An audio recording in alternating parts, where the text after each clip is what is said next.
Ladies and gentlemen, I just got chased by white-lipped peccaries.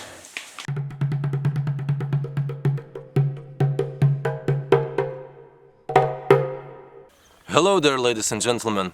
I found myself in the northern Paraguay, not too far from the little town of Mariscal Estigarribia, where I started this hike last night. And I'm heading north, deep into the wilderness of Paraguayan Chaco. I want to explore the wildlife, perhaps meet a few jaguars, perhaps catch some snakes. So this will be one adventurous and interesting hike. So stay with me. Let's go!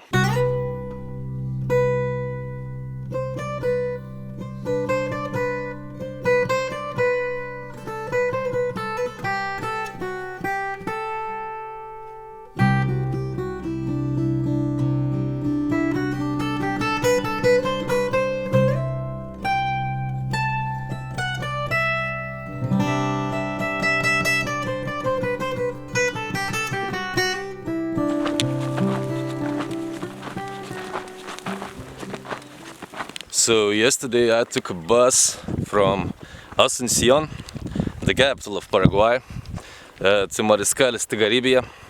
It was a long and boring 7 or 8 hour ride, and then once I got to Mariscal Estigarribia I just started walking down this road through the night.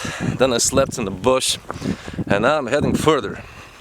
And my destination is no other but Parque Nacional Defensores del Chaco, this giant protected area that can be found in extreme north of Paraguay, not too far from Bolivian border. Now the problem is that this national park is roughly 170 kilometers further. So I may walk all the distance all the way down to the park, but I might as well try to catch a ride. I mean, northern Paraguayan Chaco is one of the least densely populated parts of South America. In fact, I think it's among the least densely populated parts of the world in general. So there aren't too many vehicles passing by, but I'll try my luck. Eventually somebody will pick me up, if not today, then tomorrow.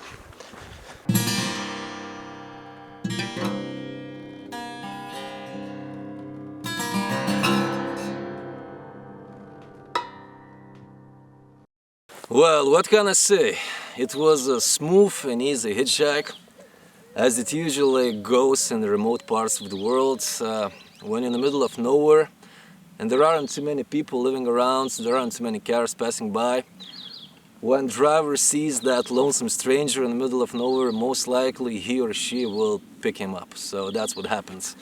And this first truck that picked me up, driver was a real nice guy.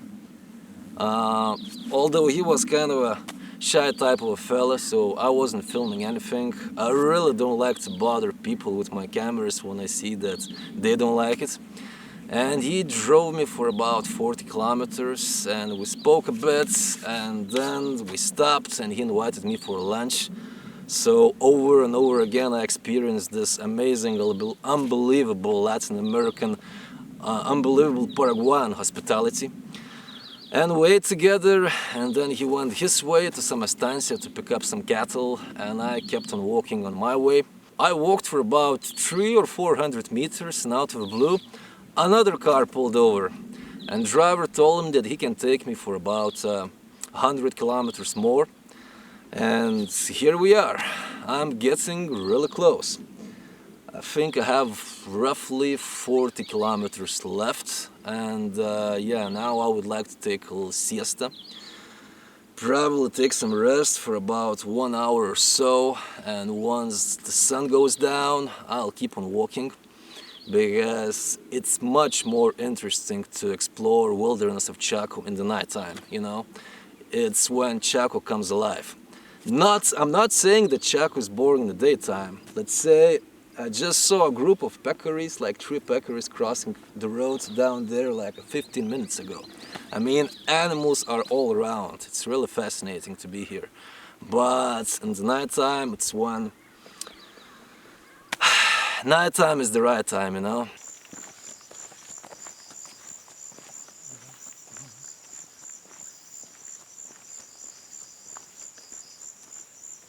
this little noodle is Erythrolamprus poecilogyrus. I really don't remember how these snakes are called in English or Spanish. I don't have any snake books with me this time, so yeah. But these are pretty common animal. And what makes their identification so confusing is that these snakes change their color as they grow. In juveniles, they look completely different than adults. And I do believe that this is a young adult. I mean, they don't get really big, up to 70 centimeters or so. And these are classical amphibian hunters. And as you can hear at the background, this place is full of food. So this little guy is on a hunt.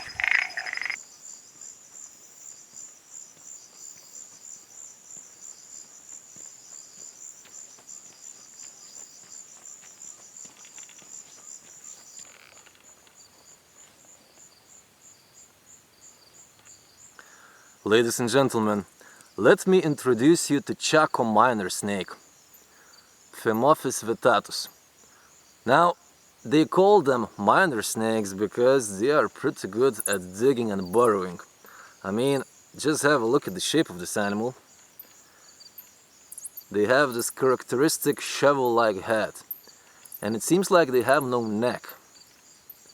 Such an interesting creature, huh? It's always a treat to find one. And like most of the snakes that can be found in Gran Chaco region, these are nocturnal predators. And I do believe this is a full-grown snake. This is an adult. Good looking too, not too many scars. This snake sure had a good life. Yeah. Okay. Freedom is just another word for nothing left to lose. Nothing. She wouldn't left for me. Nada.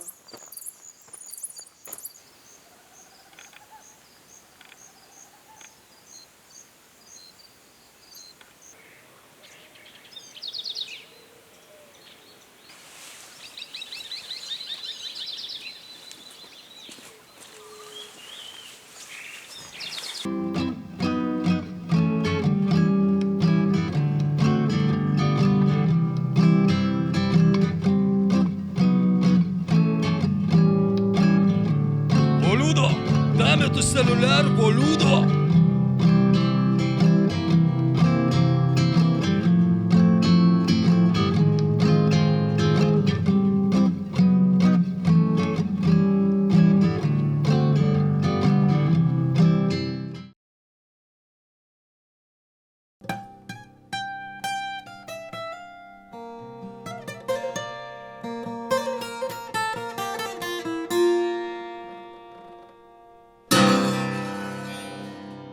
So just a little bit of walking and another ride at the back of the truck, and here I found myself in this locally famous place called Cuatro de Mayo.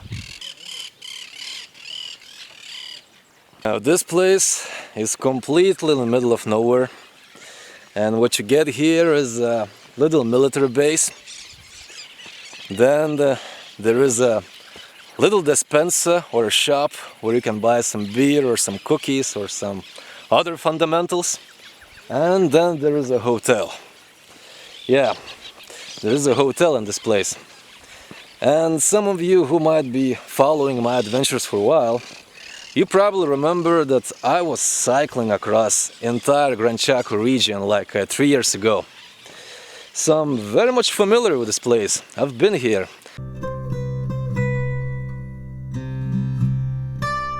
My bicycle journey across Chaco was one unforgettable experience. It was in the province of Salta, Argentina, where I first approached Gran Chaco region. From there, I slowly crossed some of the most remote parts of both Argentina and Paraguay. I chose to do it in the hot and rainy season, when wildlife is the most abundant. And indeed, occasionally it really felt as if I was lost in some giant natural wonderland. However, it was also a very challenging experience. Heat was unbearable, with temperatures rising as high as 45 degrees Celsius. And then, once I reached northern Paraguay, record-breaking rainfall flooded the roads. For nearly 200 kilometers, I had to drag my bicycle through the mud, constantly pushing myself to the limits, both physically and mentally. Eventually, I managed to reach the town of Bahia Negra, my final destination, but I just barely made it. Nonetheless, despite all of the hardships, I truly fell in love with Chaco, and I knew that I will come back.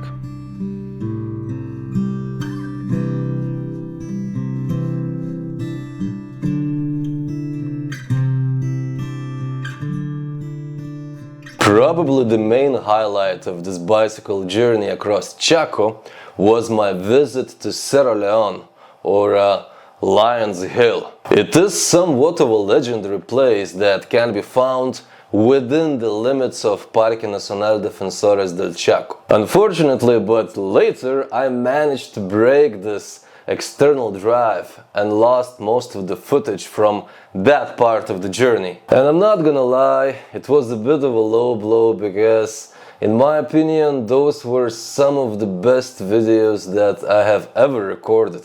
So since I'm back in Paraguay, visiting, or better said, revisiting Parque Nacional Defensores del Chaco, and especially Cerro León, was the first thing I had on my mind. I mean, I just had to do the justice to this legendary place. So now, back to the video. And I remember staying in Rosie's hotel for a couple of nights, but I think this time around I'll stay outside. They charge like 250,000 guaranis per night. That would be like $25, $26. It's relatively overpriced, but listen, we found ourselves in the middle of nowhere in Chaco.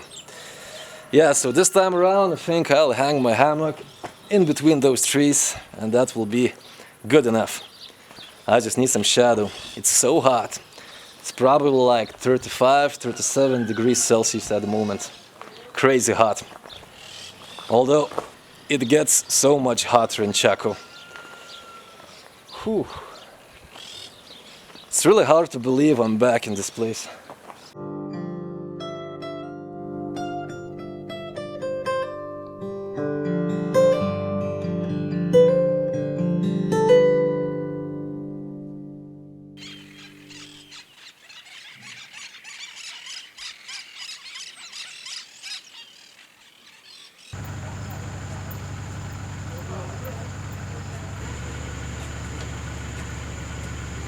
I guess it's needless to say that there is no electricity line in the area, and the owners of this place, they switch on their electricity generator only at night.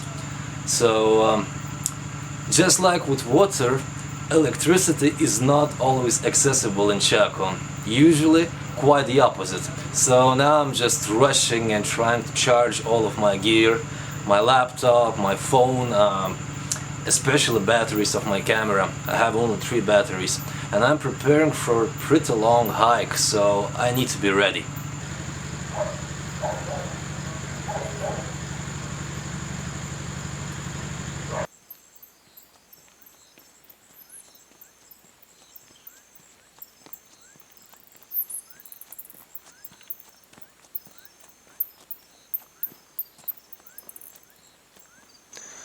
So about half an hour ago I left Cuatro de Mayo, and I'm walking along the southern edge of Parque Nacional Defensores del Chaco. And right before I left, I went to speak with the guys in the military base, and they all told me that I'm out of my mind and that it's dangerous. But I have my reasons to do this hike through the night. First of all, it's not hot. I mean, there is no way I could walk this distance in the daytime. It's just too damn hot, you know. It's just unbearable. Meanwhile, in the nighttime, yeah, it's kind of chilly. It's nice. The second reason is that most of the animals, they come out at night. As I said before, Chaco comes alive at night.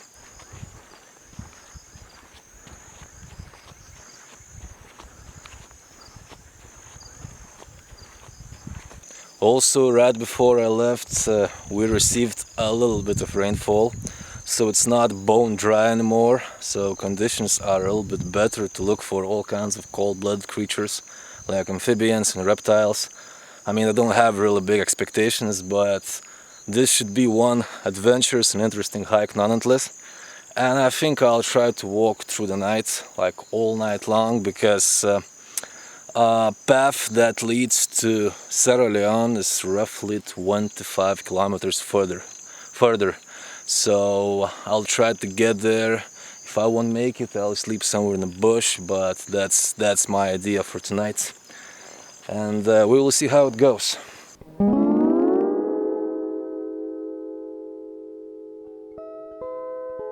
Exploring northern Paraguayan Chaco on your own might be a risky hustle.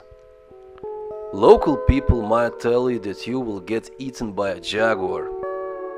Some might even say that there is a danger of being attacked by some indigenous tribe. Chaco forests of northern Paraguay and south of Bolivia are among the last few places on the planet where a few groups of nomadic hunters-gatherers are still living in voluntary isolation. But frankly, your chances of meeting some tribe in the wilderness of Chaco are as high as finding a needle in a haystack. And even though a fully grown jaguar is more than capable of killing you in a split second, attacks on human beings are extremely uncommon. And yet, the danger is real, but it manifests itself in far less romantic ways. There are no people living around these areas. Often there is no phone connection, and the terrain is rough to say the least. Therefore, any accident, whether that's twisted ankle, snake bite, sunstroke, literally anything can turn into little tragedy, especially if you are on your own. But for any nature-loving person, exploring the wild bushes of Chaco at night can be an extremely rewarding experience. There are many species of animals and plants that can be found only here and nowhere else. Chaco owl is capable of seeing even the smallest movements in plain darkness.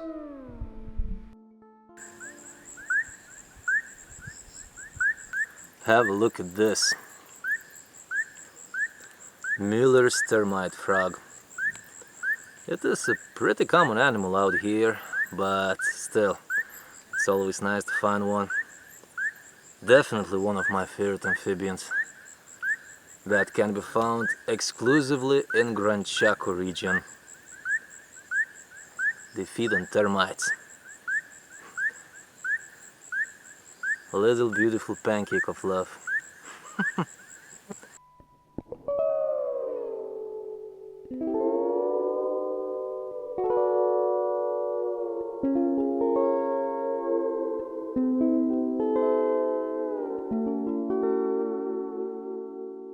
Now we really don't need PhD in zoology to understand what type of animal just crossed the road right here. So this was either puma or a jaguar. And I'm not some kind of a big cat expert, and I must confess that I still confuse the footprints of the two, but I'm leaning on the side of puma. Either way, this was a relatively young animal, and these footprints are really fresh. I believe this animal crossed the road within the last 2 or 3 hours, maybe within 1 hour. Yeah. And these tracks lead right there. And I really wouldn't be too surprised if it's one of those situations when big cat is watching you from the bushes and you cannot see anything. Yeah.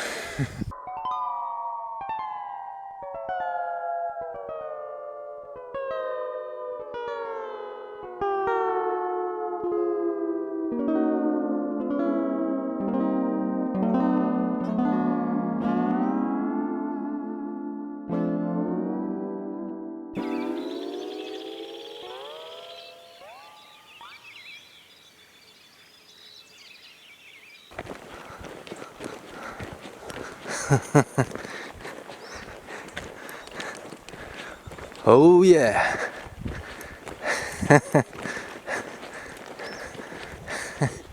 I'm back.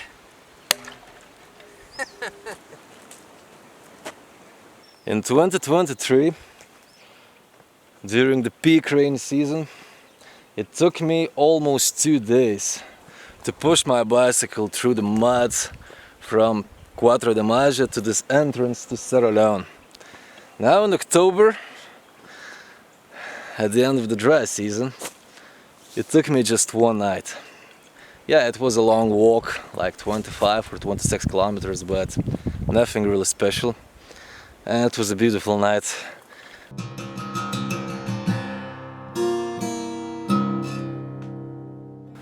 So 5 kilometers down the path, there is a camp for tourists.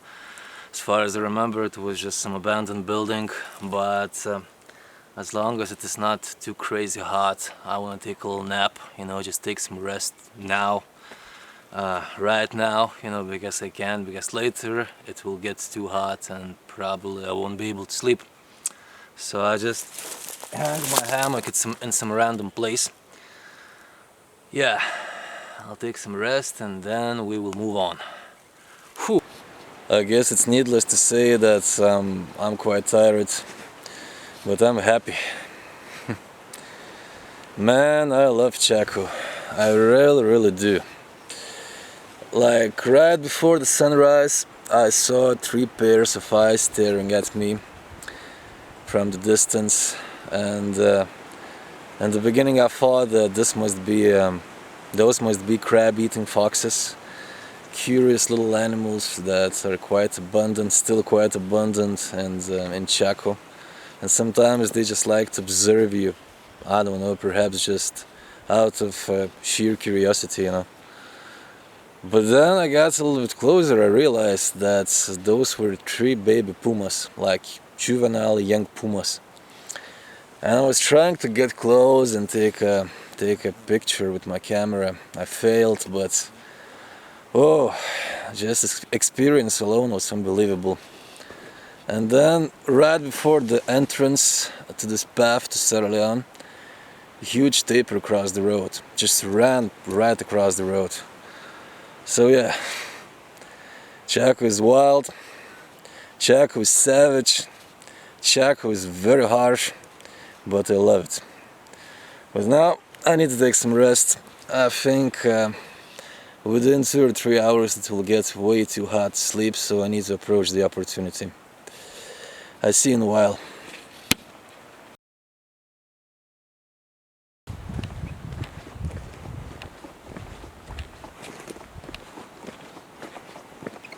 So now I'm heading to the official camping spot of Cerro León. Last time around it was just some abandoned building with some wasps living inside.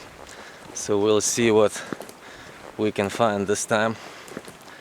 Honestly, I'm horribly thirsty. And there is some lake not too far from that camping spot, so I'll be rushing there.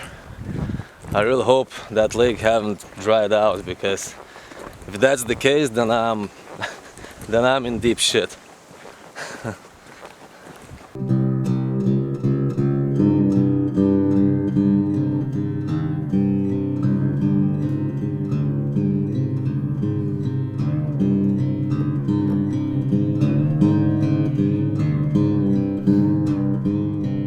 So this place really haven't changed that much.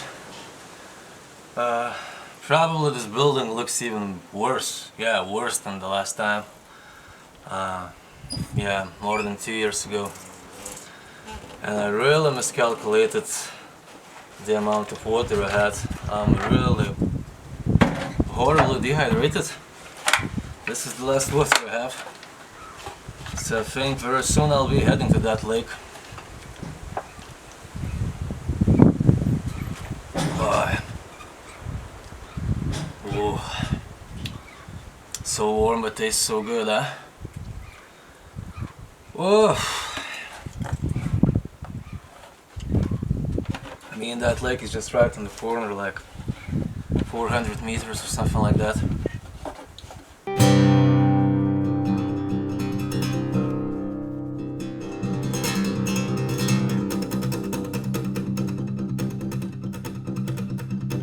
But once I got to the lake, I realized that it was almost completely dried out. Just a few last puddles of muddy water. The end of the dry season. I was terribly thirsty. Sun was going down and I was trying to get at least some of that drinkable water. I started setting up my camp, and then I heard some strange noise. Teeth clapping, growling, and high-pitched screaming. Massive group of white-lipped peccaries was approaching the lake.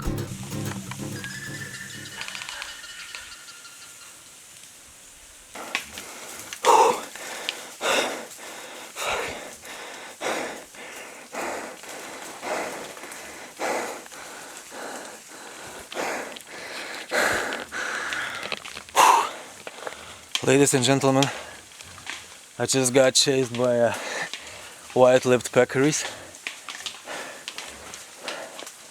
I think it was just a warning, nothing more, but still a little bit concerning because this group of peccaries was just massive. White-lipped peccaries are known to form giant groups, up to 300 individuals. They are notorious for being highly defensive. Large herds of peccaries are capable of fighting off any predator, even the jaguar.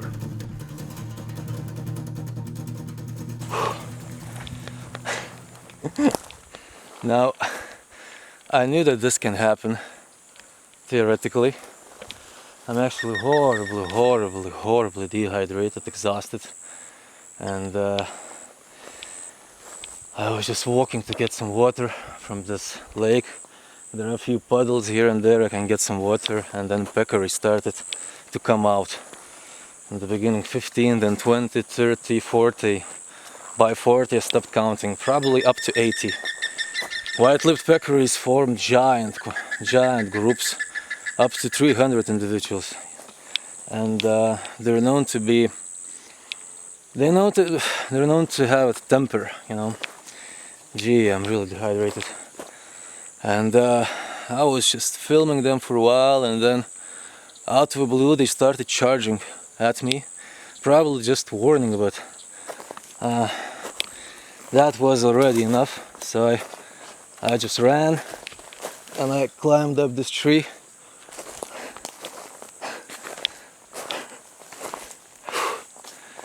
Now this was really something.